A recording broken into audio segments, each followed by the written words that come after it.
Yabba dabba doo, Wilma. What's going on? Greetings and aloha, my friends, and happy Saturday morning all over your body. It's Mike from LiveMyAssOff.com, along with my very, very good friend, Robbie from Walking on Shoes, Thailand. Good evening, California. 5 hour rush. 5 o'clock rush hour. I love slapping Christy like that. It just makes me feel so manly. Yeah, I'm getting feedback, Mike. I don't know if you're getting feedback. You're getting feedback? Well, don't do that, dude. We're good. That wouldn't be good. Okay. We are broadcasting live once again. I'm in Bangkok and Robbie is in Pismo Beach, and I am tethered to my phone, so fair warning. We don't get fiber in the new Stew studio, Phil Collins, until new studio. New studio, dude. You think I'm just buying this stuff and setting it up to impress my wife? Oh, no. This is a Stew studio. It's our new Bangkok studio, so tell us about it. We have a Bangkok studio. We have a Bangkok office. There is no elevator. It's on the 4th floor. I'm losing like 2 kilos a friggin' day installing equipment over here. It is just awesome. But it's right across the street from where you live. So yeah, the commute's a bitch. And, I had to like walk across 4 lanes of traffic this morning. And there was a guy about 1/3 my size, 1/3 my height with a red flag, stopped all the traffic. I really appreciated that. But I tell you, if you guys wonder why we call it the Big Mattress, well, guess what? Look where I have all my gear. It's on a fairly big, ladies and gentlemen, mattress in the Stew studio. And the studio is only a week old. I mean, let's get everybody clear here. Get them up to speed on the studio. Yeah, so literally last Saturday after the show, I think. Is that right? Yeah, I think the last Saturday after the show, I was walking around and like checking out some places. And Kitty, to her credit, I would like literally take a picture of a phone number and I would send it to her and I say, hey, can you ask these questions? And she would. She's friggin' awesome. Thank you, Kitty, so much for being, friggin' awesome. And so I take a picture of this place and she says, oh, yeah, it's... I said, can it be top floor? Yeah, it's on the top floor. And it's a, 35 square meters, something like this. And so it's small. So basically, but it had like 2 queen size beds in it. And it's $5,000 baht a month. And I'm like, what? And on the sign, it says month, right? And I'm like, well, what does that mean? Well, it's month to month. So I didn't sign a lease. And I'm like, all right, well, I'll try it for a month. $150. Yeah, no, absolutely no money. And, so anyway, so I'm trying this thing out. You and I are trying this thing out. And I got AIS coming at 5 p.m. So the Spot, ladies and gentlemen, will soon have a BKK.FM or BKK studio, which of course is also BKK.FM. And we will be getting one in Pattaya, and that's just a delay, a couple of months or so. We don't That is totally where I want to go. I cannot wait to get something down there in Pattaya, Jomtien. Paul, thank you so much for coming by. Appreciate it. Mario, you're a star, dude. Absolutely. I'm stoked. 987. We're getting there. We are less than 15 away from 1,000, which is awesome. Tim, thank you. Good to see you. And hello, honey. Aloha, my doll. And Dave, you're the bomb. Good to see you. Why? Super Dave. Why not? No. Super Dave right there. He's watching his Super videos recently. Yeah, totally Super Dave. You got some koi pond action going on over there in Pismo? Motivated by Dave? No koi pond, nothing like that for me here. No, I'm trying to get rid of stuff. I don't want to keep stuff. Let's fire sell it. I mean, maybe if I had a koi pond, if I'm hungry or something, I don't know. Yeah, you just throw a line in there. Just throw a line in. Well, one of the things we're going to be talking about today, guys, is absolutely, just throw that in there. Maybe some bleach. First of all, we're live on BKK.FM. We're live on the Spot.fm. We are live on YouTube, youtube.com/@thespot_Thailand. You can find us on all the socials and definitely check us out, thespot.fm. Got a lot of really exciting things happening, and we're going to definitely keep you guys up to date. However, today, what we're going to talk about is a lot of what Robbie is going through. And I don't mean... And I mean that quite literally in some things, meaning he's going through boxes. But if you saw the thumbnail, we're basically going to be talking, too, about him going through some emotions.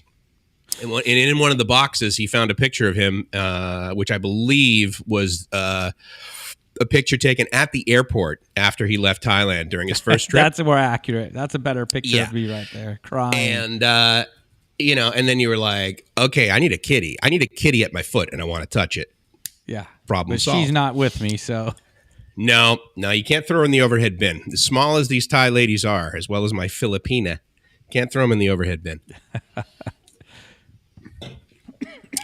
So what we're going to talk about today, guys, is and pro tips. Oh, thank you so much, Mariano. I appreciate your I appreciate you letting the guys know about that. The guys and gals about that.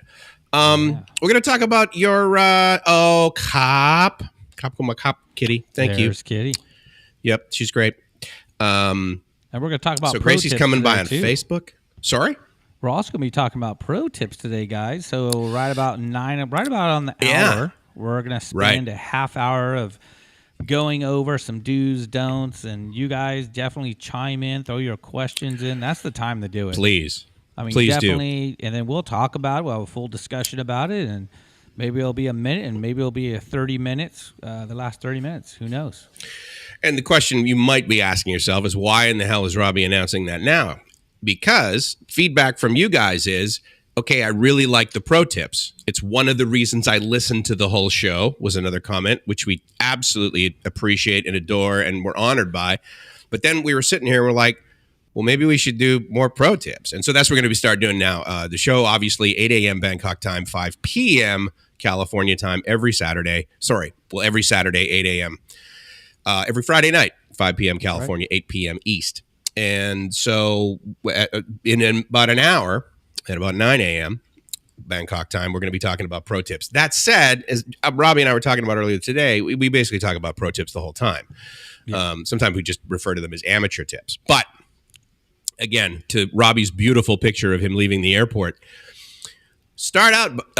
So over the last week, you and I have chatted, but the reason that we are talking about emotions today is every time we talk, you know, one of us asks the other, how you doing, man?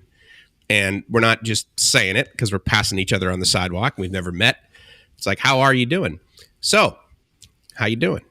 Yeah, man. It's been a definitely interesting, not only week, a couple weeks. So I've only been back for about 2 weeks now. And grounded, meaning I got my feet on the ground. I'm not sick from jet lag. I'm actually going through some boxes. And part of my plan, as well as a lot of you guys probably know, is, you know, I'm only here for 2 months, back in Bangkok or Pattaya for a couple of months, back here with the design of completely being here 100%. Meaning Thailand. Right, meaning Thailand. Meaning I'll work 100% remote. The only time I'll need to come back to the States is to see my son, maybe do a little business, or just see some family members. I got my brother over there, brothers, and my sister. So I have some family. I do miss them when I'm gone, but you know, it's part of life, right? We kind of grow, and but the one thing that's tough to grow from are like unpacking boxes or looking at my apartment. I mean, behind me is my apartment. And so right over here, if you guys could see it, I got my Thai little blanket that I hang on the wall. Actually, it's not Thai. Take that back. That's from Peru. So and getting rid of that and just getting rid of things because I don't want to pack it on the airplane. And, you know, so it's been definitely challenging. Let's talk about a little bit of contrast, because I think a lot of people come to Thailand potentially the first time on vacation. Now, indeed, there are guys that have watched, for example, you and me on YouTube, and they're like, that's it. I'm going to save up the next 5 years, then I'm going to retire, and they come to Thailand for the first time and they're living here. I think that Roger, for example, was kind of in that camp. But then there are guys that like go on vacation, much like you did to Peru. And so you went to Peru and you probably got, you know, the infamous T-shirt, right? Meaning not literally a T-shirt, but you got something of a moment. I got a T-shirt, but then you get buddy. this. But did you? I went to Peru and all I got myself was this goddamn T-shirt. Yeah. But you got this rug. So tell me a little bit about that, because again, that's an item that you got from some place that you loved, but you certainly weren't like, that's it, I'm dropping everything, I'm moving to Peru. Dude, so what was that? $60 on that thing. Did you? Yeah, Wow. and it's baby alpaca fur. Oh, I love it. Yeah, they make great socks. Yeah, they do baby alpaca, so it just makes it better. I mean, I think a baby, are they slaughtering babies so I can make a blanket? I was going to say, is it like the venison of rugs? Is that what's going on? It is the venison of rugs, unfortunately. Yeah. So yeah, stuff like that. You know, emotionally, when you asked me, when we talked about earlier in the week, you know, I had just gone through a special box and called a buddy of mine and said, look, I have all of this baseball equipment.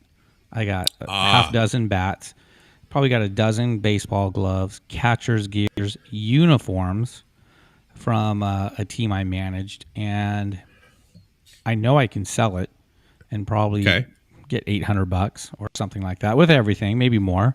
And I'm like, dude, I don't want to sell it. I just want to give it away. I just want to give it to somebody who's going to use it. Got it. And it's tough because I'm looking in that box, and then, of course, I pick up my glove.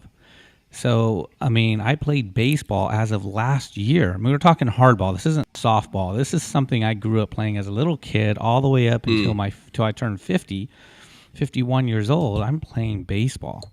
I'm throwing a ball and against batters, of course, ones that could be my kid, which is really kind of cool. Oh, okay. So it's it's not like it's a gentleman's league sort of thing, but it's a men's league. It's a coordinated men's league with championship games and tournaments and all that stuff. It is hardball, so it isn't something you can play drunk or anything. So you guys thinking it's softball with the big yellow ball? Tell that to Ken Caminetti. Yeah, you can't do that. You gotta have some skill. I like to think I have skill. You know, back when I was younger, I like to say, yeah, I was a pretty good ball player. And then I pull out this glove, and man, I mean, I'm just gonna give it away. I've had some of these gloves since I was like 18 years old. I mean, wow. Okay. Yeah. I have some 30, 40 years old gloves I've had. I mean, I got one from when I was like 12. Now, I didn't play much when I was that small, but I have my glove. Little league, still. Right? Yeah. I have my glove, and I'm like, hey, I just want to come over. I'm doing this tomorrow, by the way. I'm supposed to come to his house and bring my gear. Right. And again, a dozen wooden bats and a half dozen wooden bats, and these uniforms. And it's really been a challenge, you know, of doing that. And I don't regret thinking like that and wanting to do it. This is something I want to do. My life is in Thailand. I mean, without a doubt. Right. I mean, I'm not going to BS any of you guys and say I didn't second guess. You know, sure. I do all the time. I do all the time. Oh, wait, even like today, yesterday, this week. Yeah, absolutely. Really? The emotional part of letting go of not just my life, not just my friends and my family here. I mean, I've been letting go of that over the past 2 years, but letting go of possessions that I have control of is just something, it's pretty difficult. I mean, if you're looking at moving to Thailand, yes, I could put it in storage, pay the $200 a month for as long. I mean, and am I ever going to bring it to Thailand? I mean, even if I wanted to, honestly, no, that's not my life anymore. And it's difficult because I had a good life. I have a good life. You have a good life. Yeah, absolutely. Absolutely. So it's definitely been a huge transition doing that, and you know, getting rid of stuff that might be value to others. So don't let me go. Oh, skadooshers. Okay, so that's from Christy. We should probably give her something, right? We give her if right she here. If she threw me $5, we would, right? 2, 1. Bam. Kablamovich. There you go. That was up the side of your head. I just put a cap in your knee, basically, Christy. There it is. There it is. I remember, so I'm flashing back on a couple of moments. The first, actually, was when I sold my house. And that was like 3 months before my first trip to Thailand. So I'm selling my house. Now, 4-bedroom, 2-car garage, you know, California, right? Like, so no property. But I still had a gardener that I was paying $150 a month. And, but I was in the garage. And this was I'm trying to think, probably like 5th house that I had lived in California. And so what would happen is I would have stuff, right? And so I had like literally my calculus book from undergrad. Oh, man. How you doing? I bet you will. You'll give me something. I'll give you something right here, you little minx. Let's get her. Bam.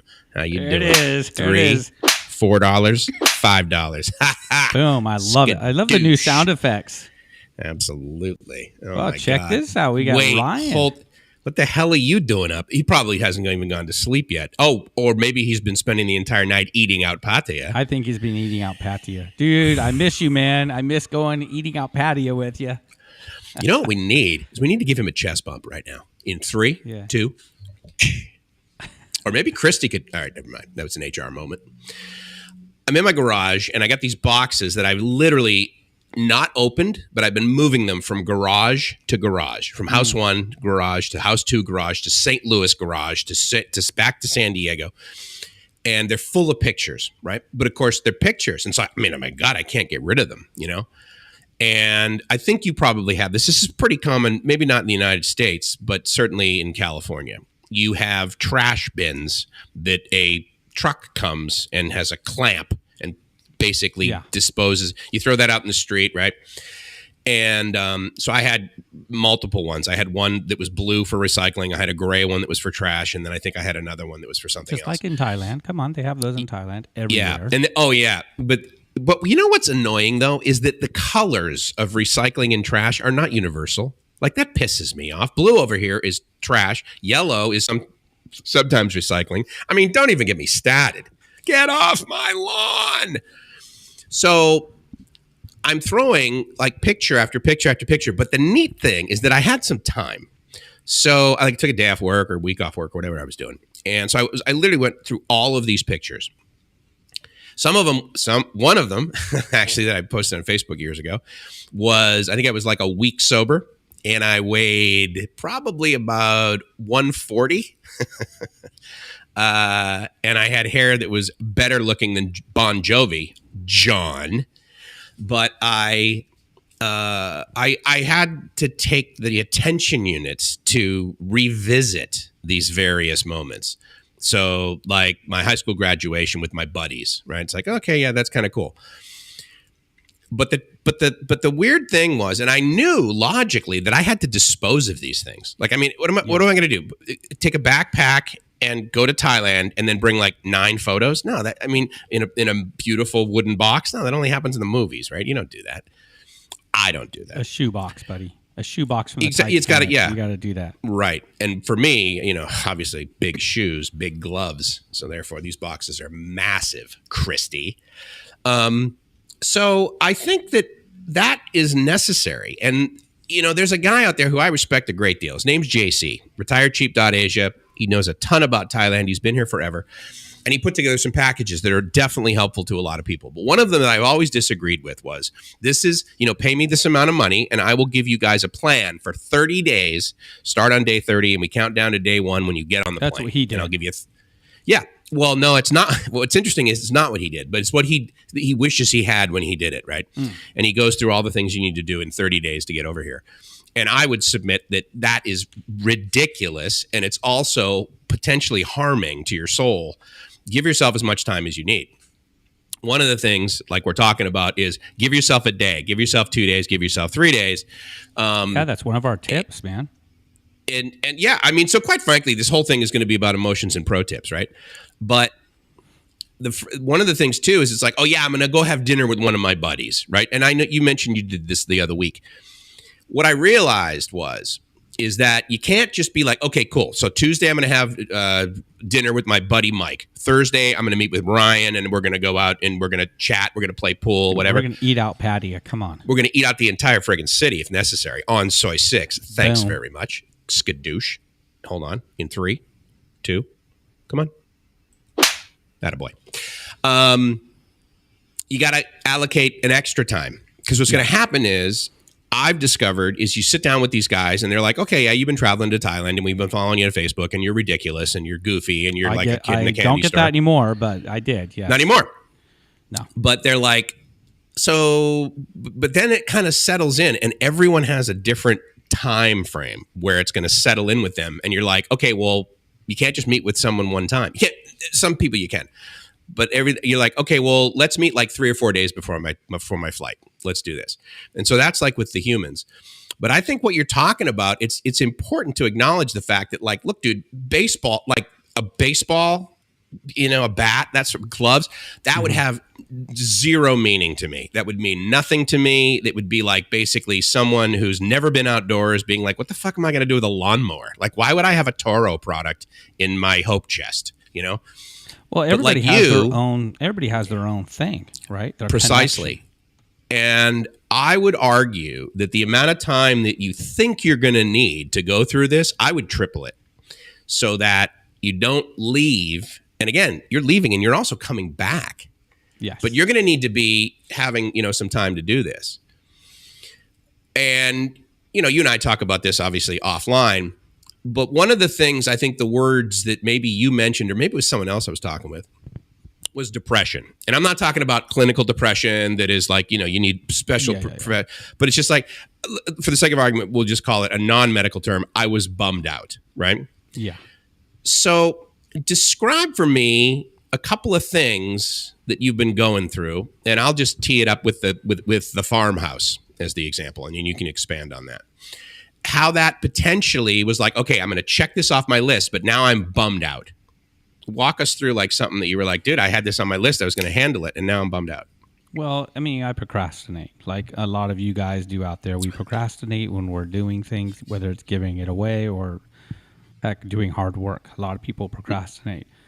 And when I realized giving away this glove, let's say, or giving away something valuable to me, emotionally valuable, I used to be told if it doesn't give you joy, just get rid of it. Well, I've gotten rid of just about everything, and the things I have, especially in my house, does give me joy. That baseball glove, even though I haven't opened it up in a while and I haven't seen it in a long while, man, it gave me a huge spark of joy. If I didn't see that again, I won't remember it. So that's the part where I get like kind of bummed out going, man, thanks for the memory. And, I was told by one of actually another expat, and they said, well, pull out your phone and start taking pictures. And I'm like, okay, I don't know how often I go through my pictures, and they said, go through your pictures. Okay. So, and that's one of the things like Facebook, the social media platform Facebook. One of the things, the reason why I post, even before I do my business online, is they give you memories. So if you posted something from 4 years ago, 2 years ago, there's a memory. And be honest with you, to me, that is like gold. I mean, you can hate the platform all you want. But if you're like me and I'm going to live in Thailand, right? It'd be nice to have a memory of, hey, by the way, you did this 2 years ago. Did you know you hiked Machu Picchu and got to do that? Right. Did you know you met Kitty on this day? Whatever. So it's the memories. Am I ever going to play baseball again? Not at that level. I mean, I'm not going to. My life is different now. And it's okay. It's just giving away the stuff. And so it is difficult. And I'm narrowing it down essentially to a dozen boxes. That is my take of everything I own. So you do have a goal. You're like, okay, it's going to fit in. Okay. Yeah. Okay. So I'm going to have a couple rounds, though. So let me explain that. So the first round is I need to fit everything I want into about a dozen boxes. These boxes I will store for the next couple months in my office as I'm in Thailand. And when I come back, I'm going to go through them again and then probably narrow it down a little bit more. Right. And, because what do I really need to live when I come here? I need couple pairs of pants maybe because it does get cold, some clothing and computers, and that's about it. I mean, I don't need a whole bunch. Money. Well, money. Well, yeah. Means. I mean, you're going to be able to survive, sure. Yeah, you're going to be able to survive, but when it comes to your stuff, I mean, again, behind me I have a dining room table. I have these bamboo chairs that are very pricey. What am I going to do with that stuff? I don't even sit. It's so funny. I don't even sit in those chairs. I sit in the office chair I bought from Office Max. And I have a couch. Right, I have a sofa. If someone want to buy a sofa or come pick it up, come take it. I have a bedroom set that's made out of some old oak or something like cherry wood. What am I going to do with it? Right. You know, is it worth the $3,000 a year to store that stuff at $250 a month storage or whatever it would be? Because I'll need a garage. But over $1,000 easily. Yeah. Yeah. Yeah. And then Ryan just brought up Facebook Marketplace. And I did look at that. And I think it'd be maybe a little harder for me to sell it. Because I feel like, man, I would love to give it. Like, I'm donating most all of my clothing, and I got good clothes. I like good quality stuff. Gosh, Christy, if she's still on, she'll tell me because she's helping me do that. We're going to donate to like a halfway house or something like that, which is cool. And, helping people out. I'd rather just donate and give it away. I don't want the emotional baggage of selling something. Now, I do have a very expensive mountain bike. I will sell that because that's, several $1,000s. I got some golf clubs. Do you think Someone that wants some golf clubs? Yeah, exactly. If you guys just cruise over to Pismo if you want some golf clubs. Do you think that it's easier to give away something that has emotional value, and it's easier to sell something that does not have emotional value? I'm assuming there's no emotional attachment to your mountain bike other than like, I had a few good times and I paid $3,000 for it or whatever. I guess I'll say it like this. I think I'm lazy and I don't want to keep looking at it. When it's time to go, it's time to go. If I go and have to put it up for sale, then I got to have people call me or negotiate with me, man, I honestly am not going to want to deal with it. Again, the value, right? How much am I willing to deal with? If it's several $100s, yeah, I'll do it. Like my my dining set. Just the chairs alone are several $100 a piece. Yeah, I will probably put that up. I mean, I bought it. I mean, I know what it's worth, and it could probably get 50% on the dollar or something. So stuff that I don't have emotional contact with, sure, I'll be able to sell it. If that was the question, I'll be able to sell it.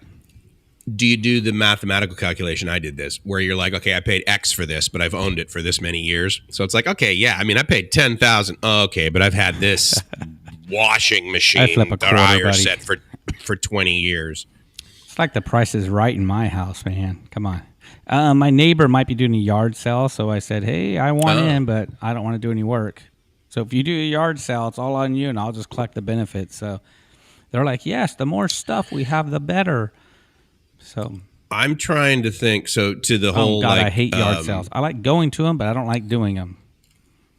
Yeah, I did one when I sold my house, and it was okay because it was San Diego, sunny day, and I knew to start it at 6 because I knew people would be there at 5.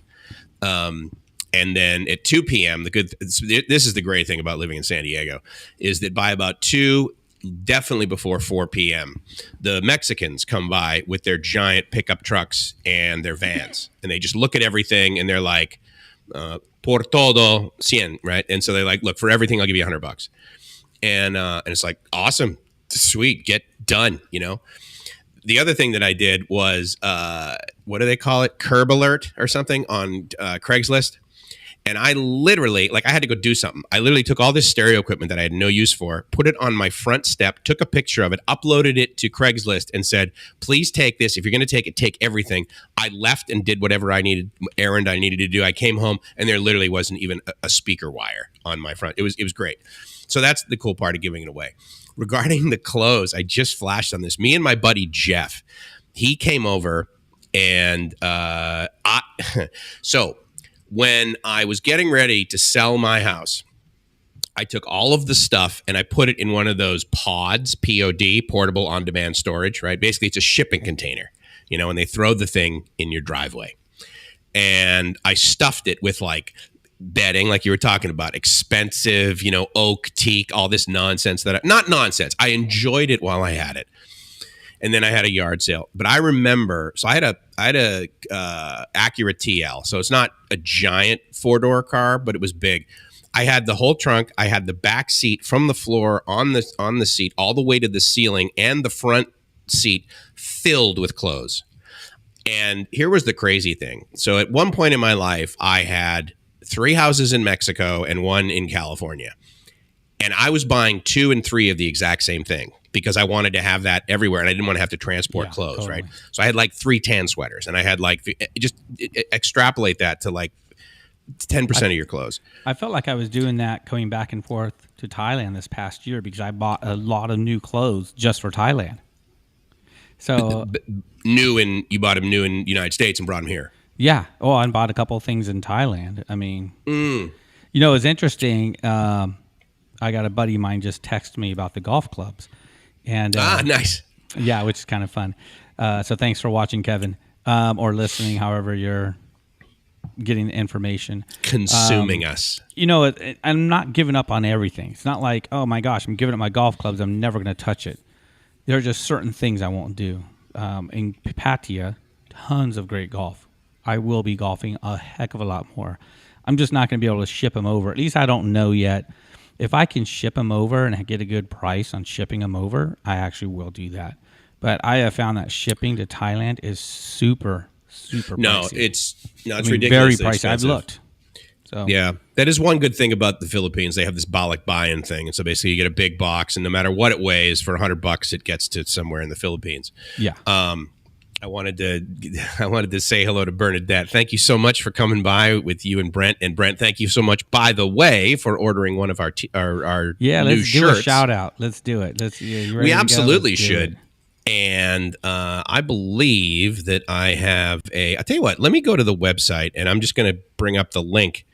Right. And then Mike's I'll put that in the chat. Out, guys. If you're listening to us on the spot.fm, if you're on Walking on My Shoes Thailand, or you're on Live My Ass, wherever you guys are watching or listening to us, be sure to go to the Spot Thailand YouTube and click the subscribe button. We really would appreciate it. That's going to help our channel grow. And again, if you can't go on YouTube, go on to thespot.fm and listen to us live. We actually have quite a large audience listening to us. The only thing is you can't comment. But yeah, we got lots of listeners, and when we're not on the show, you can listen to awesome live music and stuff like that. So, Mike, I don't know if you have the website up yet, or no. I basically just put the URL in the chat. I wanted guys to be able to click on something. Do you want me to? Yeah, exactly. And so that's basically the page that you're going to go to. You're going to see the mighty Roger and his very svelte. Robert Mack, buddy. Robert Mack. I forgot. That's right. What is his channel now? Robert Mack Media. There you go. So if you guys want to buy the Spot shirt first edition, the website is working now. We did do a test. Brent, he bought a shirt. Thank you so much, Brent. Go in there, buy a shirt. If you're in Thailand, if you're there right now, hold off before you buy a shirt. We're going to have them there to where you can purchase them like Robert Mack did. But look at these beautiful things. There they are. Definitely pick yours up. They are very limited here in the States, but we are shipping out this next week. So you guys should be getting them, those who ordered. Well, and to your point, that's the nice thing actually about you physically being in the United States is that the shipping is very reasonable, because if we had to ship these from Thailand, right, it's kind of a drag. So I wanted to touch on this too, because I'm sorry. So the one I wanted to touch on is there we go. What? I wanted to touch my left testicle. I had a recent divorce come in and bought speaking of testicles, bunch of furniture, felt good helping a boy out, right? And that came from a lot Ryan. Of guys. Great message, from Ryan. And a lot of guys that I meet, this isn't my story, but it's partially yours, come over to Thailand after a divorce. Yeah. And it's helpful, right, in building back up a number of things, your self-esteem, whatever you need to do when you're over here, sowing wild oats, feeling young again, the fountain of youth, however you label it. You come over here and you enjoy yourself. And you will. And you will. Bottom line is you will. I don't know anybody who hasn't. Yeah, interestingly enough, I actually know a guy. And the weird thing is, I figured he would come over here and never leave. I was concerned. I said, dude, listen, you got to have an exit date, because you'll come over here, you'll fall in love with it, and you will literally wire all your money over here and spend because he goes down to Mexico. He goes down to Tijuana. If you know anything about the clubs down there, there's this one called Tijuana. You can't compare to Thailand, can you? So, no. I know. And this is the thing that I just found so odd. I figured, okay, after he's been to TJ, because he goes to this one place called Hong Kong Club. And Hong Kong Club is like nowhere else in the entire world. It's friggin' amazing. They have, but everything else in TJ is friggin' disgusting and unsafe. Anyway, so he loves going to this place, and he literally would go down there 3 or 4 times a week. And he has a girlfriend. And I'm like, dude, what's the point? Right? Anyway, that's his lifestyle. And he came over here and he went to Phuket, and I think he even went down to Pattaya, but he like stayed at the Hilton with his girlfriend. And I'm like, dude, you're bringing sand to the beach. So that might have been his limiting factor that kept him from, coming back. But, every now and then, but the point is that the majority, I would agree with your statement. The majority of the guys will come over here and they'll fall in love with it for whatever reason. Absolutely. For me, yes, I was like, oh my God, cool, there's girls. And then 2 years went by, as I've mentioned before. I got the Pattaya out of my system. And then I'm like, wait a minute, there's radio over here, and there's real estate opportunities, and there's finance, and I can actually do some things. Oh my God, let me go to the Philippines. Check that out. They have beaches. Let me travel Southeast Asia. Awesome. I can get into any country for at least, And here you are. So I did all that. And then, here we are, basically 10 years later, living here full time. And I got to tell you, I'm really glad I did it the way that I did it. And I hope it's kind of similar to yours in the sense that I didn't just like drop everything and, commit financial suicide, quit my job, burn bridges, my boss. I was asked that recently. Why don't you just quit, sell everything, and then just go live there? Talk about that. What was your answer? A financial suicide. I'm not going to do that. So one of the things, let me just touch on this. One of the things you guys probably just heard is a siren, right? You heard that, right? I heard it briefly. I don't know if any of these other guys would have heard it. I was curious about that because so where we are, I'm on the 4th floor, but there is a street in front of us. And I was like, I wonder if we're going to get that noise. But sorry, I interrupted. So anyway, why don't you just walk us through your response to that and your thinking? No, I was just asked, you know what, Robbie, you don't care for where you're at right now. Why don't you just pack it up and go? Get rid of the business. You can do fine over there. And the bottom line is I can't. I mean, my business is it's my retirement. It's how I make my money. And it's going to be a lot of your guys' reasons why you're not here. Now, I'm not a guy for excuses or reasoning. If I really want something, I'm going to go do it. So my path to go doing it is downsizing my business and being able to manage clients and customers through my teams in the Philippines and here in California. So that's kind of my answer is it's my retirement, and it affords me the lifestyle I really, really like. So, okay. Yeah, here we go. I got started. What's Patrick say? I started getting rid of stuff when I made the decision I would eventually move to Thailand. Yeah. And he knew it would be the hardest part. Down to 6 boxes and a few suitcases. I love it. I'm looking at 12, man. So, but it was a transition. Right. And I know for me that when I was coming to Thailand, and for sometimes like you for up to 2 months on vacation kind of thing. And I was still working, basically online back home. But I had a team just like you did. And, but I also had a retirement thingy. So I didn't really need to worry about that. Yeah. And here's Mario with the carry-on. Yeah, no, totally. Photos in the paperwork. See, I love this. You guys, I'm not used to that. And I think most guys who haven't done that, I mean, I've owned a 4-bedroom, 3-bath house. I've had all big stuff, Sea-Doos, whatever. I've had all the toys, had all the stuff. And it's just stuff, and my life is different. And, I get that and all that kind of stuff.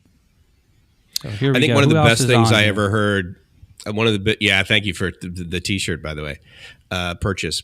I think one of the best things I ever heard was the best things in life are not things. And I reflect back on hearing that for the first time from a guy who'd been coming to Thailand regularly.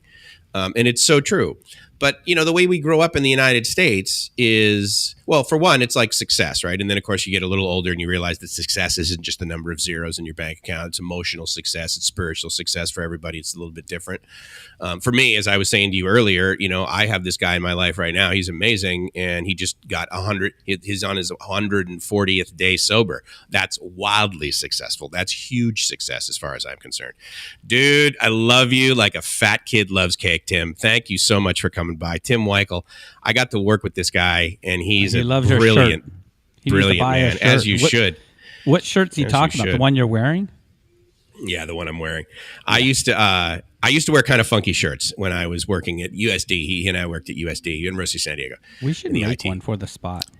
And they're a little, you got to kind of get measured. That's the downside, is because of the way the fabric is made.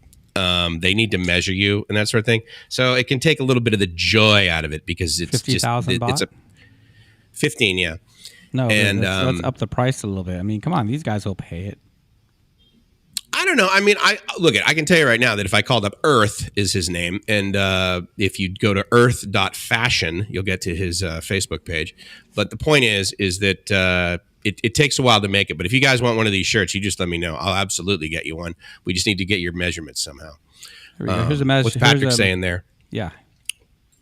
Go ahead. You agree with me? Oh my God, you must be a smart man. Trying to fit all the pre-move stuff in a short window is not necessarily the best idea, right? Indeed. I agree. How much time you'll need is like the Thailand budget question. It depends on you. That's a great analogy, my brother. It is. Yeah. How much money? I mean, it's so funny too, because here's the crazy thing. How many YouTube channels are there about people living in the United States that never do the infamous Thailand YouTuber video, which is cost of living in Thailand? That's like, what's the cost of living in? Come on. What's the cost of living in the United States? It depends, you know? Yeah. I mean, I don't know why that is such a thing here, other than the fact that I think people are concerned. They want it to be super cheap. I get asked it all of the time. How much is the least amount of money I can spend here? And I tell them, you know what? If you have $800, you're not going to have the best life, but you know what? You get here, you'll figure it out. I mean, you can live on $800 in the United States, but my budget is $2,500. And you guys have seen how I live when I do my videos. That's how I live. And that's a $2,500 a month budget. Yeah. And I go out to you and Kitty every single. Now, when I'm in Pattaya, I think it'll be a little bit more because I will play more golf. Because I enjoy it. I'll probably join a golf club, I'm sure. Yeah, that's the way to do it. It's much cheaper. Yeah, I'll probably do that because I enjoy being outside. And hey, I like what Eat Out Pattaya. Don't worry, Robbie. Still have 4 boxes in my parents' attic. Why does that sound like a millennial thing to do? I don't know, guys. I will tell you that. So I still have my room in my parents' house, which is the entire second floor. And again, it's our family home, right? So, I mean, stuff is there. And I still have an address there. And even like a few days ago, my dad, I get mail, he scans it, he sends it to me. He's like, what do you want me to do? I fill it out, send the PDFs back, he prints it and mails it. So that's just, you know, the way stuff occurs. I still pay federal income tax and state back in the United States, which is okay. But here's Tim. It does. It totally depends on your lifestyle. Because Timmy and I met because he started working with our team at USD. And if you guys know anything about working in higher education, you get a lot of benefits, but you make like literally $5 an hour. I mean, it's just ridiculous how much they pay, especially in San Diego. Spot, man, what do we pay at the spot? We need to hire. We pay hugs and ladyboys. In fact, hugs from ladyboys. So buckle up, guys. Buckle up. There you go. Apply now. You're going to want to do that. But one of the things that I think a lot of us did in higher ed is the reason we worked there, and not because, I mean, literally right up the street, right up the 5 is Qualcomm, right? Which is basically who invented the cell phone. And they have an enormous employee roster, and they really pay well. But then there's also the Cisco office and NetApp and all IBM, all this. You know, San Diego has a lot of biotech, obviously, and they overpay like a mother. So you can always make like literally 2 to 3 times what you can make in higher ed. But a lot of us do it because of the quality of life, because it's very reasonable. And we were with the smaller university. We were actually with the most expensive university in the town, in the city, in San Diego. But you know, so we were smaller, and so we were nimble, and we actually got to do some good stuff. So why pay taxes? Well, for one, it's the law, so there's that. But I also, and I know why you're potentially asking that. I want to hug you too. I'm okay. So why did I not like get my residency in Florida or Texas or, you know, some place like that, Nevada, so that I pay no state taxes? Right now I pay state taxes in Massachusetts, and that is 5%. And my parents live there. And as far as I'm concerned, 100% of my taxes that I pay to the state of Massachusetts goes to the availability of 911 that I want my parents to be able to have available at the ready and be able to use. So that's how I justify basically paying taxes in Massachusetts. As far as paying taxes in the federal level, it's a little bit disappointing in the sense that I don't physically live there. However, I can obviously, you know, I'm eligible to some degree with some of my income of FEIE, which is the federal earned income, foreign earned income exclusion, which is money that I earn outside of the United States that I don't need to pay federal taxes on. Yeah, you should. So it's all possible. But again, what's the money on that? Can you give us any detail on that? Because I think guys might want to know. Right. So the short answer is that, first of all, Google FEIE, and what you'll come up with, ideally, don't take another blogger's word for this, but hopefully you'll come up with the website irs.gov, and you'll be able to read a little bit more about it. But basically what it is it's a ceiling of foreign earned income that you don't need to pay federal taxes on as a U.S. citizen. Because if you're a U.S. citizen, you pay taxes no matter where you live in the world, no matter where you earn money in the world. But not on the first, and this is of last year, I don't know the current year, but as of last year, an individual could make $108,000 US, and if they earned that outside of the country, it was foreign earned income, then you don't pay any income tax on that first amount. And then the amount over that, then you pay a little bit on it. So pounding sand in Thailand, I want to do that. I want to do a lot of that, actually. He needs to talk to Patia. He needs to talk to Ryan. What about pounding sand? Pounding sand in Patia. Is that what he's doing? Show. I mean, I thought he was more of an eating out kind of guy. I didn't think he was more of a pounder. I don't know. Maybe we got to have Ryan on one of these times. You know pounder. That we do got to do that. Well, I know he's got a green screen set up in his place. If that guy wakes up, we got to have him on. Well, I tell you what, shoot, he's already proved to us he can. Yeah, he's got a good story about how he came over, and about him going back and that kind of stuff. I know he was looking at going back to the States here from, I think, Louisiana, I believe that's where he's from. And he's looking at going back for a little bit. Well, yeah, but just like basically on vacation, right? I mean, he's not going to go there and live there for a while. Well, he doesn't have a retirement visa. So he's not a 50. So I think he has the education visa. I'm almost sure that's what it is. He's doing English. It's a year. I should do English. He's doing Thai. And so he's here on that year visa plan they have and that kind of stuff, which is kind of cool. Nice. Actually, I'll tell you what. So, Ryan, if you're still on, let us know. And I will send you, let's see, Ryan, are you in my line? I believe you are. I can send you the link if you want to come on the show. If you're still around, that would be awesome, because then that would allow me to go get a cool and refreshing beverage. We got a bunch of hellos from Mariano and Pounding Sand, which is Brent. Didn't Brent buy a shirt? I think he did. Brent's Pounding Sand. Oh, I forgot that was his handle. That was it. Pounding Sand. And we got Brent, Joe. He's coming here pretty soon. When are you coming? Is it March or May, Joe? I can never remember. I apologize. Let me see if I can find Ryan over here in my line. You have him online too, don't you?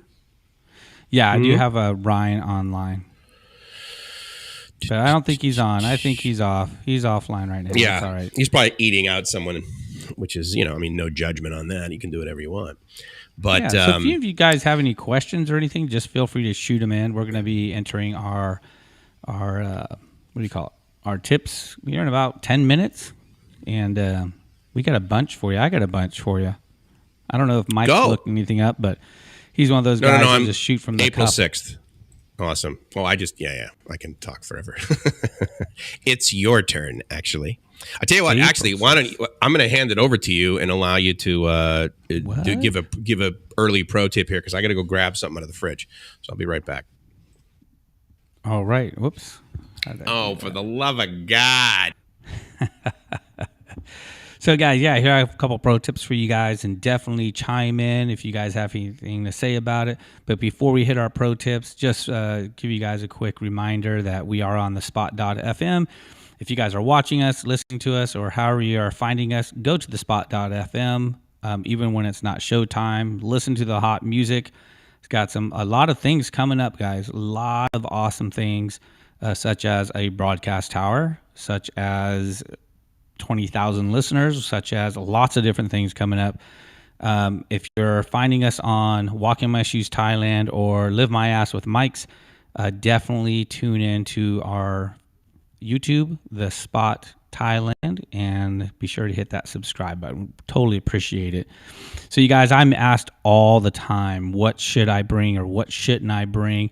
And you guys, I'm going to ask you guys to help me out here.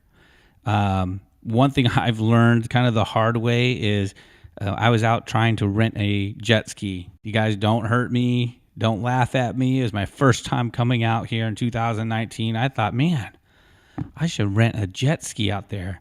And what do they ask for? They ask for my passport. Thank goodness I just watched a video recently about some jet ski scam where they keep your passport, and I didn't have a paper copy. So one of the things I've learned is definitely bring a photocopy of your passport. Laminate it if you want to. Bring a photocopy. I get asked often when I go to rent a motor scooter. And motor scooters are about, I don't know, I paid 1,500 baht for a month.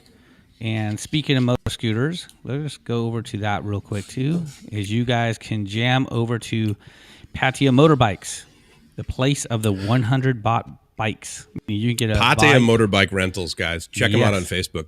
Very cool people. Definitely check them out. 100 baht, get a bike. It's pretty awesome. Bring a passport, but he doesn't need the actual passport. He just needs a copy of it. And that's what he needs. And if you don't have a copy, he will make one for you. And that's a lot of times they just take a picture, right? You'll see them like they whip out their phone and they need proof that you're you. Yeah, he just throws it on there, and that happens all the time. So like one of the tips I learned, I usually bring 3 or 4 copies of my passport, and I fold them up and I put them on my bag. You're supposed to have Mike, maybe you can confirm this, but from my understanding, when you're in Thailand, you are supposed to have your passport with you. You are. And that to like sort of extrapolate that, it's actually a law for Thais to always have their ID on them. That blue ID that you've seen Thais have with the chip on it.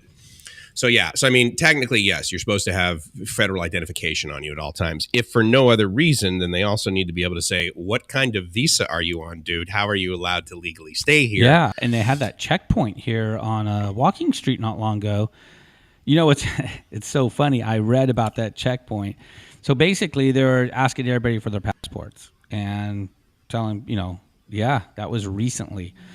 Ooh. And they were also doing that. I read in the article that they found no evidence of prostitution. I don't know if you saw that or not. Oh, yeah. And well, of course, it's illegal in Thailand. It doesn't exist. Yeah, it doesn't exist. And they didn't find anybody on Walking Street.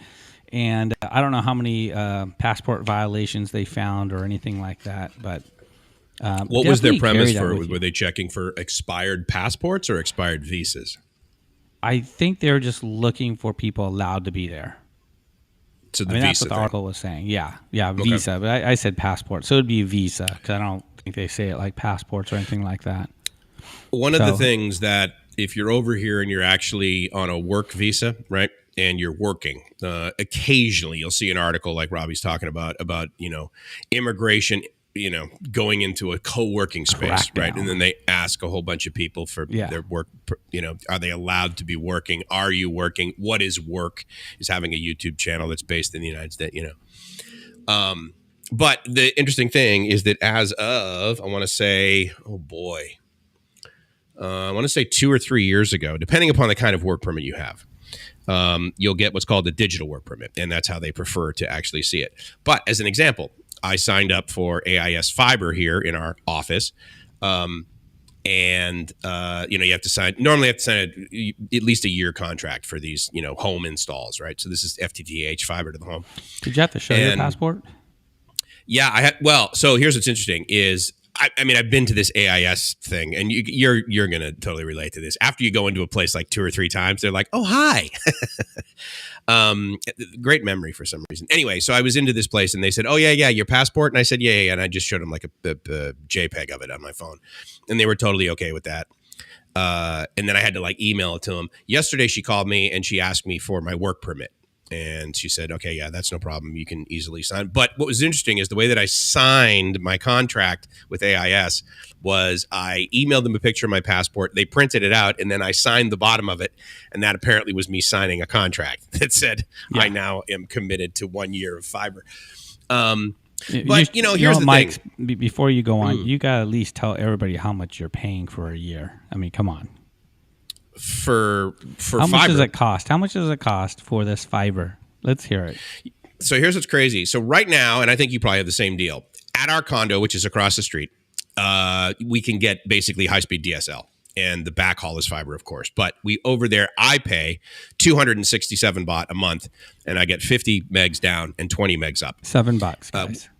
Which is, it's the free, basically. Now, I'm across the street, which interestingly enough, in Thailand, I'm across the street, which means I'm in a different sub-district and I'm in a different district. So across the street, we live in Bang Na, and then Bangkok. Bangkok is the province. Bang Na is the sub-district. Bang Na is the district. Right now, I am physically in Bang Chak, Prakanong, Bangkok, but both places have the same zip code. It's kind of hilarious how they do things over here. And I don't know if these guys are going to understand that. I mean, I don't know if guys are going to understand that. Well, I mean, at the end of the day, like there's always a line, right? So, like, in other words, there's going to be the lines where things change. And over here, there's fiber. So I can get fiber over here, but there's so much of it. It's 399 baht, and I get a gigabit down and 500 megabits up. Because normally, when you get 300 megs up and down, it's 399 baht. But because I've been with the company for a while, she calls me back and she says, well, we can give you 500, and you get 2 routers. And I'm like, dude, I literally have like 7 meters of space. I only need the 1 router. Oh, well, if you only need the 1 router, then we'll give you 1,000 megabits down and 500 megabits up. And I'm like, okay, well, how much is that? She goes, oh, it's 399 baht. So basically, that's like $14. And here's the crazy part, is that I sign a year contract. If I need to leave early, then the penalty, and she was very clear about this, and I was like, okay, the penalty if I leave early is 200 baht a month for the rest of the contract. So even if I decide Sunday that I don't want the internet anymore and I cancel for a full 12 months, it's 2,400 baht.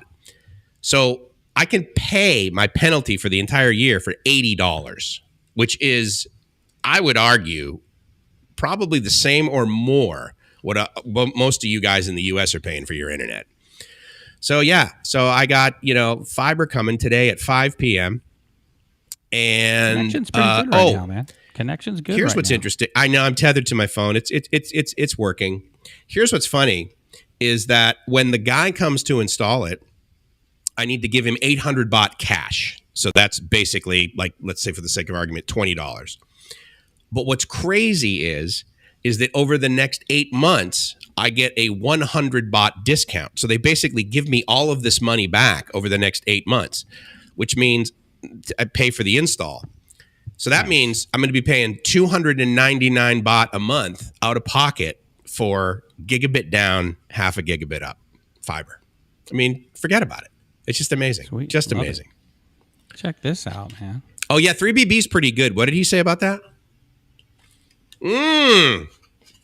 Holy mother of God, pounding some sand. We got to give. How many skadooshas do you think this guy should get for that kind of cash? Right there, right? That's a serious amount of smooth. That's like 5 smoothies, man.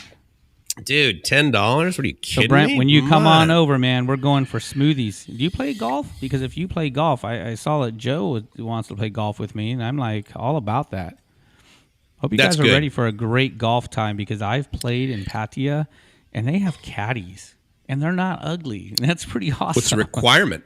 Actually, you have to have a caddy, right? Yeah, and they're cute. They're good-looking girls, and they help you out, and it's pretty awesome, man. It's fun. It's a lot of, and they know how to play golf. Bring a tip. They choose your clubs for you. Isn't that sort of like the role of the caddy?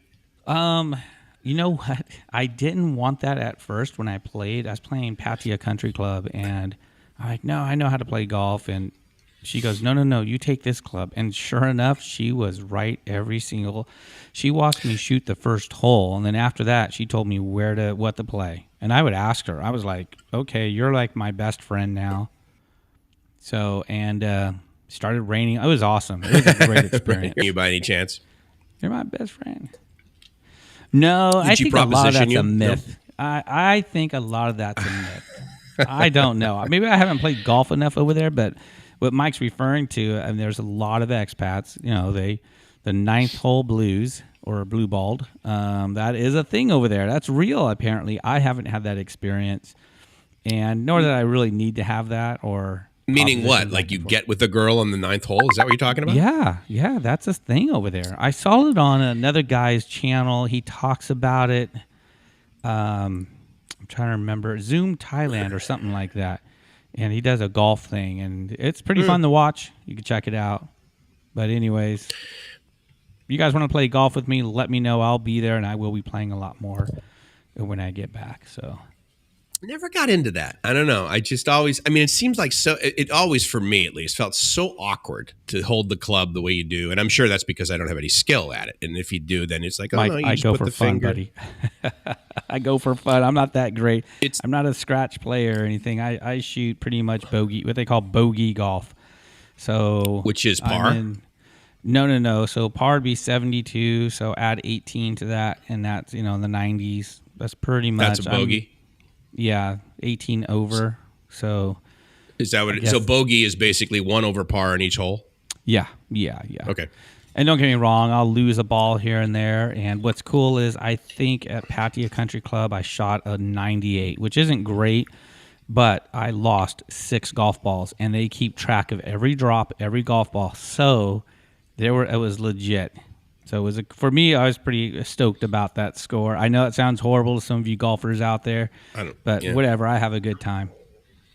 It's all about having a good time. So invisible line, yeah, indeed. What's this? 120 a month. What is this about?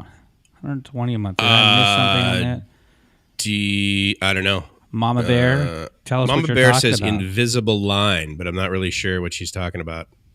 Dude, look at this. Eat Out Pattaya. He's saying the caddies here will wash your balls between the hole if you want. I'm sure they will. They'll give you a nice stroke with it. Here we go, pounding it. Love you guys. Yes, golf. Torrey Pines. Yeah, you ever played Torrey? I have. Yeah, when I was good.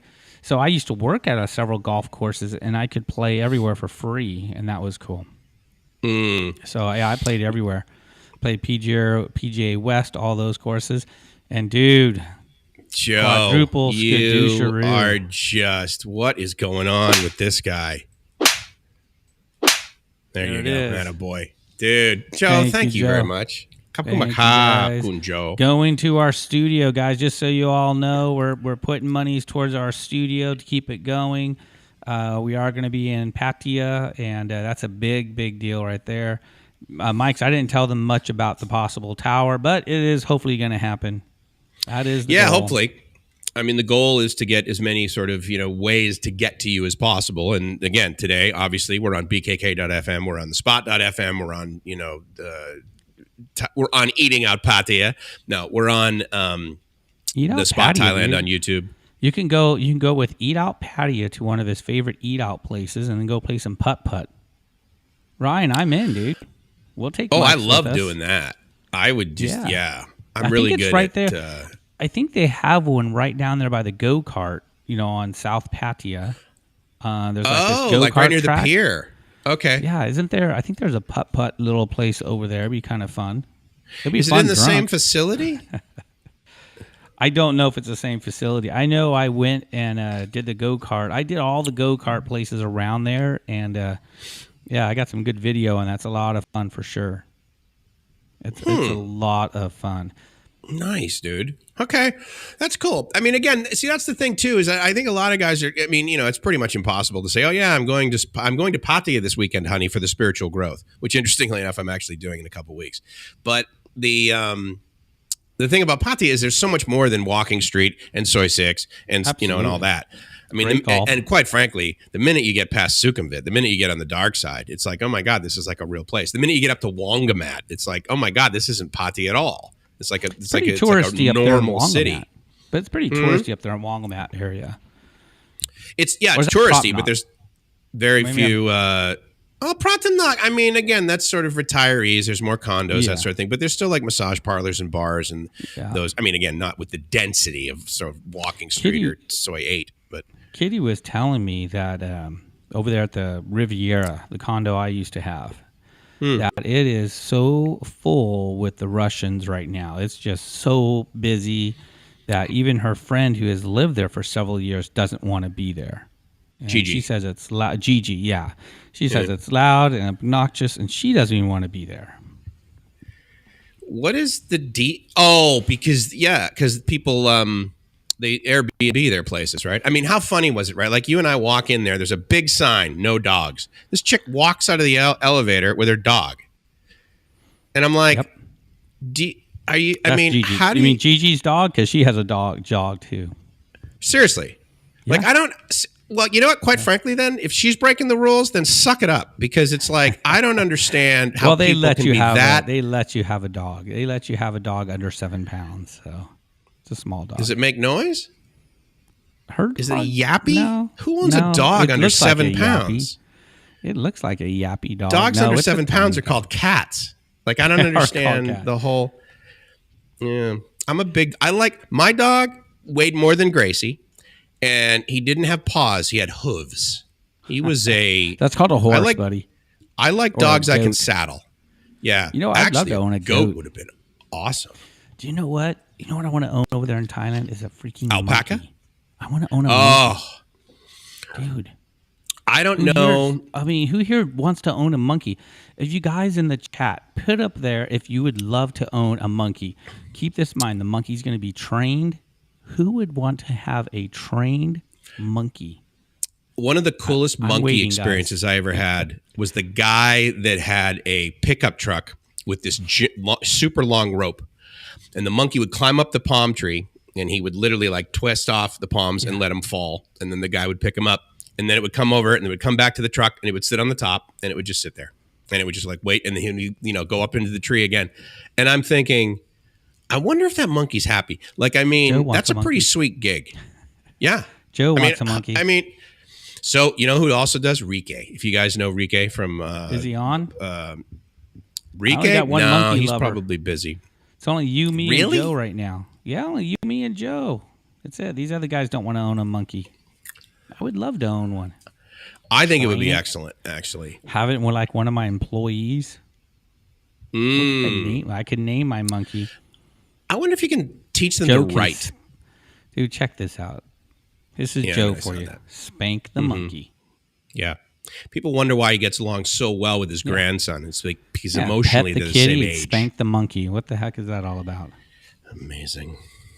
Kitty says Gigi's dog doesn't make noise. Yeah, I didn't think it did. It doesn't make any noise. Good. It's not a very pretty dog, though. I mean, I wouldn't own it. I'm probably the best dog owner you would ever meet. I'm the best animal owner. Why? You want to know why? Yes. Because I am smart enough not to own anything. That's why. Because if I can't take care of it, if you can't walk it, feed it, do all that stuff, why have it? Sure. I don't understand people who have pets that live in like condos or whatever. Exactly. I did not get a dog until I had a yard. You got to walk it 3-4 times a day. I mean, and give it another dog. It depends. You got to give it another dog to hump. Something. You got to have a leg for it. Well, the minute you lop off their motivational round things, they get a little bit chill on that. Well, but it's a dominance, right? They got to smell some butts, right? It's kind of like when people ask me, what kind of animal do you want? I don't want any, first of all. Well, I want a monkey. But, I mean, I always tell them I would love to have a cat because cats are independent. And if you forget feeding it, they just go somewhere else. Come on. No, they have attitude. I hate cats. I love it. Come on, Mikes. I don't understand. Mikes, you fit with a cat. Come on. Look, they have no, attitude. I don't. I have interfaced with cats before. They have attitude. They don't come when you call them. Dogs are people. Dogs, and that's what I don't want. Yeah, no, my dog was amazing. His name was Alias after Jennifer Gardner, and he was a black lab mastiff mix, and he was a pretty big deal. He used to just walk up under the kitchen and take his head, put it right on the countertop, look around. I'd be like, dude, what are you doing? I had to when he would like stand up, he'd be taller than me. So the good news though was that I'm quite the alpha male. So I was able to... What do you think about the dogs in Thailand? Like, I had soy dog Ali. And when I first was going over there, I was going to do videos on feeding the dogs and taking care of them. Because it's not their fault. Not wise. Yeah, I've learned the hard way. You don't do that. But tell us about the dogs. I want to hear, what's your opinion about it? So, if you guys have ever been to any other sort of non-Western country, and this was the same in Mexico, is, for the most part, the average person believes that spaying or neutering the dog is, especially neutering one, is just barbaric. They would be like, what? In fact, interestingly enough, I would bring my dog down to Mexico and we'd be hanging out at the beach or whatever, and they would look at him and they'd be like, he's got no pelotas. He has no balls. And I'd be like, well, right, that's the thing. And so they think that that's kind of weird. So because of that, then of course they reproduce like mad, right? Because that's what they're made to do. They're made to eat and reproduce, just quite frankly, like us. But then some cool people own radio stations. But there's always like, I think the foreigners that came over here that were retired and they wanted to like do some good, right? So people will come over here and some of them will start like nonprofits and things. So I think like, especially like in Phuket and Samui and that sort of thing, they spay and neuter dogs and they try and get, they've tried to like convince the local culture to do it. Interestingly enough, though, you've talked about the soy dogs and your experience with them. My buddy Rob from 20 Seconds in Thailand, he's talked about it too. I have never had a bad experience with dogs in Thailand. When I like walk down the soy alley, for example, when I was cruising over your house, and the dogs would look at me, I can stare down a dog in less than 10 seconds. I'm like, don't even come near. I will literally snap your neck. And somehow that conveys regardless of the language. Like I don't need to translate that into Thai. You know what? I jumped. Those dogs scared the shit out of me. I'm with Kitty now. Really? Never mind her name, guys. I'm with Kitty, my Thai girlfriend. Right. Okay, no wonder they're like, oh, we're going to eat that. We're going to eat out pattaya. We're going to eat out pattaya. These dogs come out of nowhere, scare the crap out of us. Keep in mind, right before I got into Thailand that trip, she had been attacked by a dog and bitten. So she's already skittish on the whole dogs. And by the way, that's why we call it Soy Dog Alley. It's just there's so many of them. And Roger, if he's on, he'll tell you also, there were so many of those dogs. It was just nuts.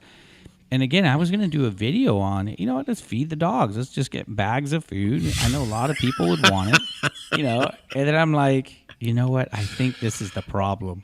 It's like you're feeding pigeons and you're wondering why poop's all over you. Yeah, don't feed them. Hey, here you go. Pounding Sand had a monkey in Chiang Mai. I love Chiang Mai, by the way. Still a wallet of 30,000 Thai baht. Keep in mind, there's not tons of monkeys in Chiang Mai, so that's a trained monkey. It's not that's like in though. Phuket where there's monkeys everywhere. I don't know if I've ever had 30,000 baht cash on me. I probably have, because I think when I first moved here and was doing the condo, I know when Gracie and I bought our first rings, I think I paid cash. I walked down to the ATM and brought it back. But you bought your first ring? What kind of ring are we talking about, Mike? Thai ring. So when she got her cock ring, when she got her U.S. visa, we picked it up. And then if you know anything about the way the U.S. Embassy works is they then send it to a local post office. So you got to go over to the post office and literally pay 1 baht to get the passport back. So we did that. And then we walked down the street to the gold shop and we bought our rings, which was cool. We also bought our other ones here. 25 karat gold? 24? It's really soft. Here's what's interesting about, if you guys don't know. So the way that they sell gold in Thailand is by weight. And interestingly enough, so someone, who was it? MetTech actually educated me on this. I guess the purity of gold is higher in the United States, but the carat weight is higher here, right? Much higher. So it's like 96%, I guess, pure, but then it's like 20, like you were saying, 25, 20. But the cool thing about this is that about once a year or so, Gracie and I will go to a gold shop and we go in with our rings and then they weigh them. And mine will occasionally get bent. And what they'll do is they'll put it on this little rod and they'll bang it so that it becomes a circle again, so that it's not flat or whatever. Yeah. And usually I'll be like, okay. With hers, for some reason, because hers is usually smaller, so it's even more malleable, they'll just weigh it. And then the last time we were there, because of course the price of gold fluctuates, because they're going to melt it down. So they gave her a replacement ring and it was like 200 baht. So that's what's kind of cool about gold in Thailand. Now, the downside with our wedding rings is that it's got a diamond in it. That's not the downside. The downside is that to hold the diamond in, you got to have a lower carat weight gold, because otherwise it'd be too small or soft. Friggin', the rock would fall out. So, but yeah, so that was our first things. I noticed it's 1:14, dude. Do you have a pro tip you want to double click on? Because I know that no one wants a monkey except you, me, and I think Joe, who also wanted a monkey. Pounding. It. There's just a few of us want a monkey. I don't get you guys. 17 watching, and you're telling me there's only 2 of them that want monkeys? I don't know. Open your mind. Open your mind, guys. Just think what that monkey can do. It can get you 30,000 baht in Chiang Mai. That's the thing. I mean, I would be like, okay, so clearly I don't need to have a radio station to generate revenue. I just need a monkey. It's so easy. A monkey could do it. Thanks very much. Here's a pro tip for you guys. Tourist police number. So I get asked about safety and all that stuff. And again, that's a whole nother show. You know, we have 911 here in the States. There in Thailand, you know, they have 1155 that reaches the tourist police. So you guys write that down. Here's Eat Out Patio. He wants a monkey. You had a monkey throw poop on you in Mexico? Okay, they only usually do that if they're like, okay, this guy's weird. He's harming me. That's kind of a weird thing to do. How much did you throw back, though? That's what I was going to ask. What did you throw back at the monkey? I mean, hopefully, like it was pooped like with like peanuts in it or corn. Did you call tourist police 1155? See, that would have been smart. Well, no, see, it's Mexico. Pro tip Mexico does not have 911. That's a pro tip. All right, Mike's go for it. I will dovetail on that, actually. And interestingly enough, I learned this because we started doing a live stream at this restaurant called 1669. I love 1669. And the reason it's called 1669 is because that is the number which is kind of equivalent to 911 here. If you dial 911 here, obviously that won't do anything. It's like dialing 911 in Brazil or something. Nothing. But 1669 is kind of like the aggregated emergency thing. So, for example, if you call them and say, I'm having a heart attack, unfortunately, at least they'll give you the right number. They'll give you the number for like an ambulance or a local hospital or whatever. So they'll be like, here you go. And they won't connect you. But it's a good source for like emergencies. But I would agree, because especially if you guys do that too. That's what the tourist police, I was told, that you having a heart attack or something like that, call the tourist police, they connect you. Yep. I don't know. The neat thing, too, is in the high traffic tourist areas, like Walking Street, for example, you'll usually walk into Walking Street and there's like a tent with tables there in the beginning. And, these are like volunteers. A lot of them are like guys that used to be cops in the U.S. It's funny when you told me about Ryan, and I guess he's like a ex-police officer, right? Yeah. By the way, that was someone else. Man. Is that Ryan? Ryan's on. Ryan, I wonder if he's ever considered doing the tourist police with a monkey throwing. See, that's the thing. You get a monkey to throw poop at people from the tourist police thing, dude. The girls will line up, Ryan. I think Ryan should be our guest next week. Just saying. He's got a good story. I would like to see him in a monkey suit. Riding his bike. Yeah, riding his little bicycle. And, with a few bananas, maybe a couple hanging out of his ears. I mean, I think, I think bananas. Retired. He's retired police officer, Louisiana, or state trooper. I'm not sure which one. Was that what it was? Yeah. Nice. One of those ones. That's pretty cool, dude. That's another little tip I have, and there's one thing I learned the hard way. If you're going out of the city, meaning Bangkok or going out of Pattaya, guys, go into 7-Eleven, grab some mosquito repellent. Sorry, I know not everybody does it. Don't grab suntan lotion. It doesn't do any good. The humidity just wipes that out. Don't even worry about that. Grab some mosquito repellent. And it smells. Put it on your legs. You will not regret it. And throw it by your sock line. I mean, I know a lot of expats have all these bumps. You can see the guys who don't do it. When I'm walking up and down the street, I can tell because I laugh at them because that was me. So, yeah. And another pro tip: don't forget to like this video. There we go. Thank you very much. I appreciate that. I want to show you guys. I want to show you guys the mosquito repellent you should buy. Do it. Because Mike's pro tip, here it comes. Let's go. Yeah. So you see this one in the middle here. It's right. So you can see the green one, right? That's deadly. You remember like all of the chemicals in the United States that got banned in the 70s because babies were being deformed? Well, spoiler alert, they bottle that and sell it here in Thailand. So that's be gone. If you want to like kill every single bug that it will ever live in your condo, buy some Bygone. But to the left of this right here, basically, this one right here, this is the bottle that you're going to want to buy in 7-Eleven. It is very effective. It doesn't smell too horrible. It's not like super sticky, like Off, for example, which is like, gasoline mixed with, I don't know, lotion. But yeah, this one right here, you'll see this everywhere at 7-Eleven. And I think, it's like 30 baht. It's $1. It's free. Additionally, what else should you buy at 7-Eleven? You may be asking yourself. I would recommend, no. Magnums? Let me tell you something about condoms. Do not come to Thailand without condoms if you're coming from the U.S. The condoms, bring your own. Interestingly enough, bring your own. Bring your own, because the ones over here, they're too small. And I'm not like the small, crazy. It's like really tight, kind of. Bam. What is the deal with that? I can tell you exactly what the deal is. The majority of people who buy them, they're just simply physically smaller, right? And so bring ones from, because, and I know you're thinking, oh yeah, you're full of crap. I've been in hotels before, specifically in Phuket, and they would literally, they have like, soda water, and then they have like whiskey, and then they have like coffee, whatever in the tray.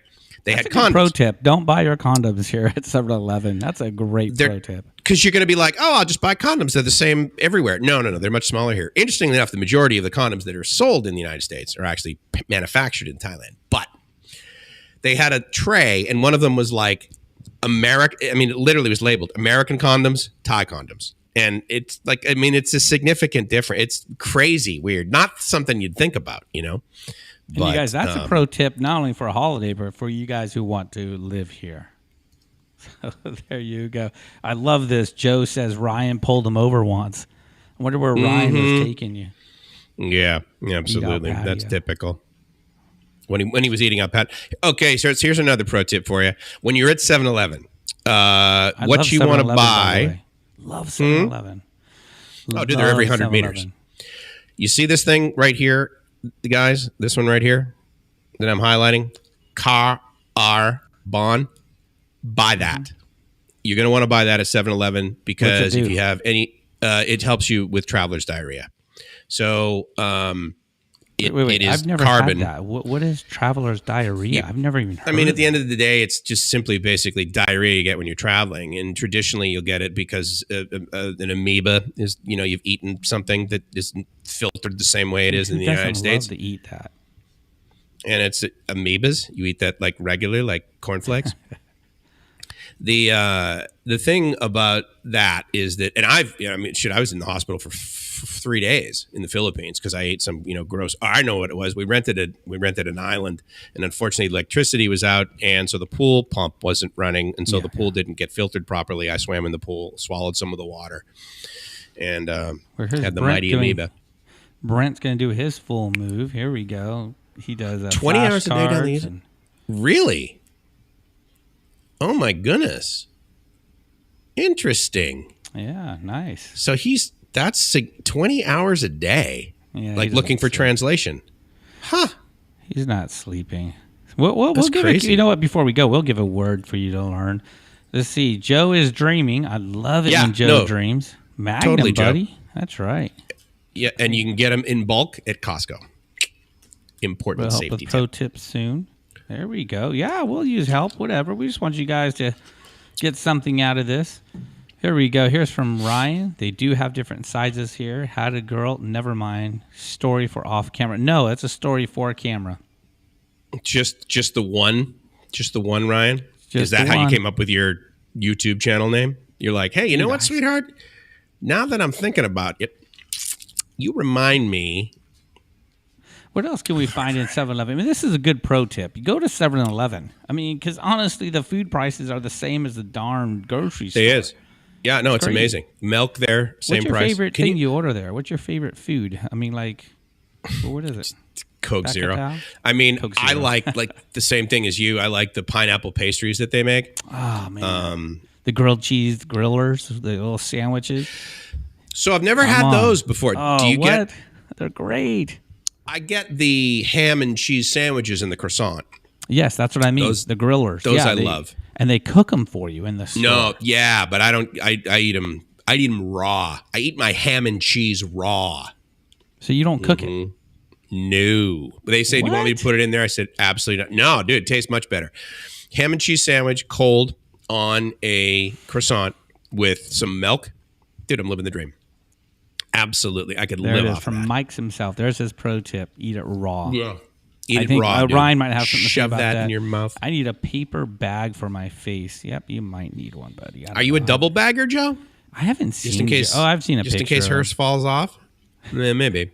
Joe, you know what? You still won't have a problem here in Thailand. Double bag, triple bag, whatever. I would agree with that. Those are pretty damn good. The chocolate chip banana muffins for 10 baht. I also like the orange ones. They have like little pieces of high fructose corn syrup mixed in, so you know they're good. I haven't done the 10 baht muffins. Well, they're about 2 to 3 shelves below the pineapple pastries.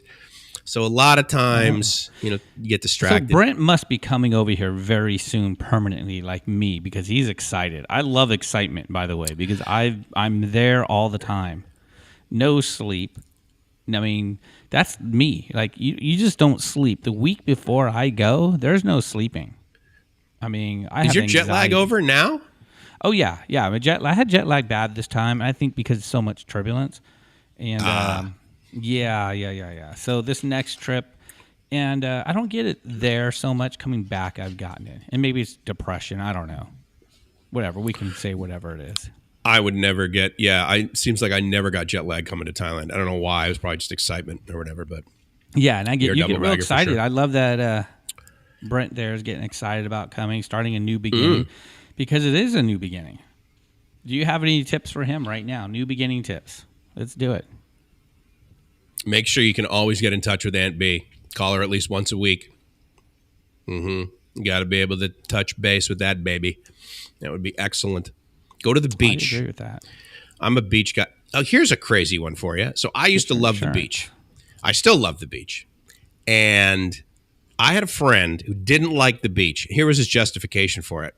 He believed that birds pooped in the sand, and so that if he walked on the sand at the beach, he would be walking in feces. And I'm like, dude, you've completely... That's when I was like, coming over here to Thailand, some people truly lose their minds. I'm like, you are completely fucking bonkers. I haven't heard them lose their minds like that. Usually it's over the miscellaneous girls and the mistake ladyboy, but... Yeah, they jump out of the... Oh, did you see the one comment actually from a guy earlier today? He watched our last week's video, and he goes, I don't know any guy that's been so just out of it that he didn't realize he was with a ladyboy until the following morning. We hear it all the time, though. I've heard about it, and I'm like, what? Are you sure? Have you met anybody that said that? I find it hard to believe. Seriously, like a guy came up to you and said, oh, no, dude, seriously, here's what happened. I went to sleep with this girl and then woke up and realized. So I'm with the lunch bunch, and that's with Ryan, eating out Patty, and he knows the story, too. Right. So I think he was talking directly to Ryan during this time. So, and Ryan can chime in. He knows the story. And I don't remember the guy's name because I don't have a problem calling guys out here by first and last name. Anyways, and he was talking about his little mishap and how, whoops, he was with a ladyboy. And I'm like, what? And of course, all the guys at the table are going, oh, it happens to everyone, happens to everybody. And we're all like, what the heck? It didn't happen to me, but I want to know the story. Come on, give us the story. So... Yeah, that's and he tells you the story, which is he slept with this woman. He didn't realize it. He said she was beautiful, and he went on 3 dates with her, and he didn't say they had sex or anything like that. Oh, okay. So being with, that's I was thinking something different. I thought being with her meant you were basically intimate with her. Ryan, can you be our guest next week? We want you to tell us that story. We only have 2 minutes left, and I don't want to waste it on 2 minutes. I don't get that. I definitely, I had, again, this was in my I was here less than 4 days. I think it was like my 3rd day here or something like that. Met this girl, went to dinner with her, and it was super dark. Met her at like 9 p.m. and then it was super dark. We went somewhere dark right there. Well, yeah. And then we're sitting there and it was like 2 hours. We had been chatting for about 2 hours. And I looked down and I'm like, oh my God, you have pointed to the Adam's apple thingy. And she's like, yeah, I'm a ladyboy. Is that okay? I'm like, whatever. And be honest with you guys, I like ladyboys. I just don't like them that way. I like hanging out with them. I think they're better than a lot of dudes I've hung out with. They shoot pool with some ladyboys quite well. They shoot pool quite well. If Mike wakes you up next week, I love it. So we got to wake him up. I can do that. I can tell you. Here's how I'm going to wake you up, Ryan. You're going to wake up. Your hand's going to be in a like a tray of warm water, and you're going to be wondering why you have this like little moist sensation downtown. That's how you're going to wake up. That's right. Put someone's hand. You ever do that? You ever do that to somebody? Put their hand in a cup of warm water. They pee the bed. Speaking of a lady boy, what was her name again? I know you. Oh, you know what? I'm over it, dude. You have to either 21 people watching, mainly because I'm pointing to man-made infrastructure. I know. Ratana. Yes, Ratana. I liked Ratana. She was cool, man. Yeah, but you got to remember her name, dude. I mean, I would remember. I just didn't remember at the moment. Maybe I just wanted you to talk about it. She's so valuable. I really hope we really need to. I'm psyched for you to come back because I really want to interview her. How long did we talk to her? For a couple hours? Yeah, about an hour and a half, 2 hours. Yeah. But you know what's cool about Thailand, about, when we're hanging out, and you guys, you're going to get this also, and your pro tip, you're going to get it. Don't be afraid just to spend your time with people you care about and hang out. Just kind of be yourself and melt out. That's what it's all about. Mike and I met with this lady boy, and we had it all planned. And dude, we just hung out and had coffee and cake. I mean, we just chilled out the whole time. I mean, right? I mean, leave some time to do that. I think a lot of guys want to go here, go there, and just leave some time just to chill out. Well said. I think that's a great ending pro tip. There it is, guys. Thank you for joining along. Definitely, if you're on Walking on My Shoes Thailand or Live My Ass Off, be sure to subscribe to the Spot Thailand.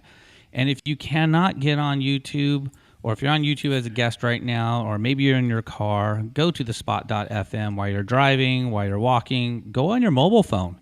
It's got awesome music. The website's up. It's awesome. And you guys definitely live that best life, because if you're not living. Very cool, my friend. Thank you. With that, it's Mike's from LiveMyAssOff.com saying, I hope you're living the dream, because if you are not living the dream, ladies and gentlemen, you are doing it wrong. We will see you next week in 7 days. Next Saturday, 8 a.m. Bangkok, 5 p.m. Friday, California, 8 p.m. East Coast, Friday night. Talk to you soon. Ciao. The Spot.